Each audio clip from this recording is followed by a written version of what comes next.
Getting our dogs to listen outside is the prep work we need for everything else we want to do with our dogs.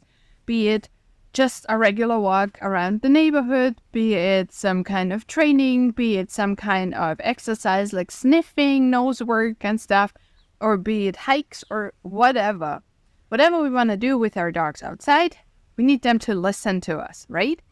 But sometimes this is not as easy as it sounds, because sometimes dogs, especially young dogs, teenage dogs, get distracted very easily. Everything outside is interesting, right? There is a little butterfly, there is some interesting smell, there is another dog, there's another human, there's a squirrel, and they get distracted all the time.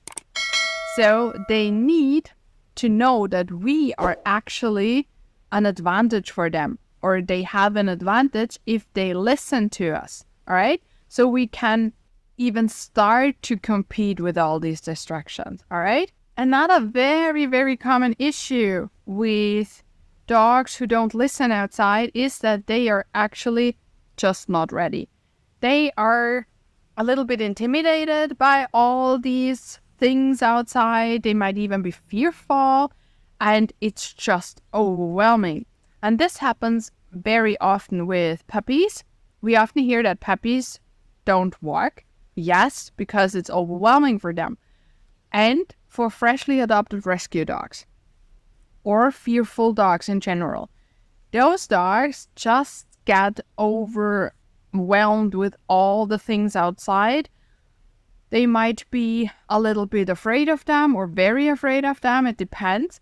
And those dogs need time. They need time, and they need to learn that all those things are actually not that bad.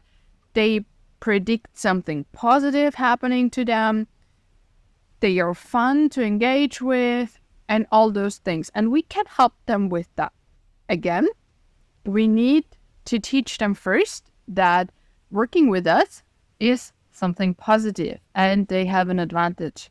So we can teach them, for example, that when we say a specific word or the name, we want them to look at us and they get something out of it as well, all right? This is kind of a baby step in the right direction. And we can teach that at home. So even dogs who are still too overwhelmed outside can learn this inside. Even dogs who are too distracted outside can learn that inside first.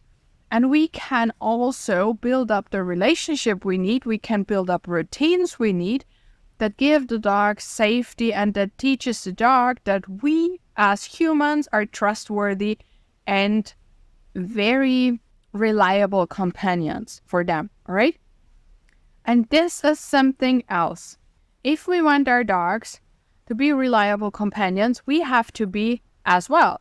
So what sometimes gets a little bit forgotten is that the dog has very different interests sometimes than we do.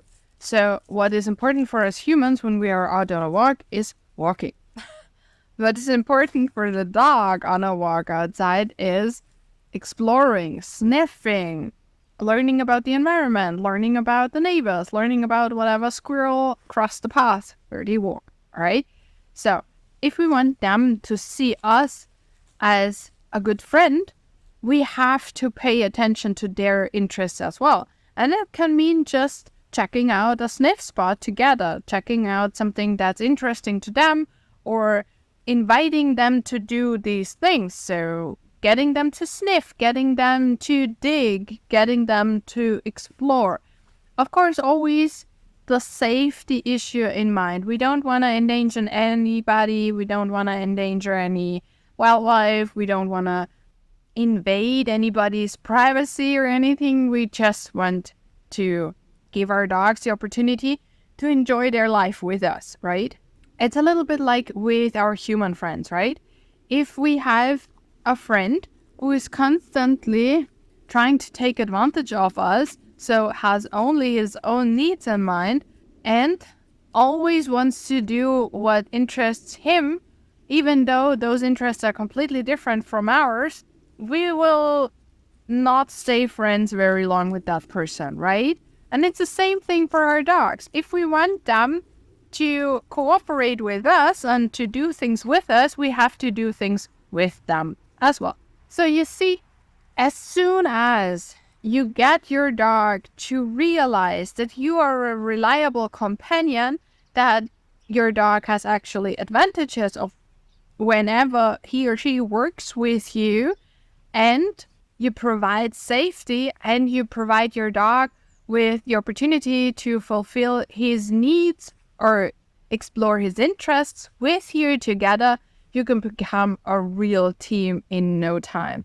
And if you want to know how exactly you can teach your dog to look at you on cue, watch the attention challenge. And you find the first video here.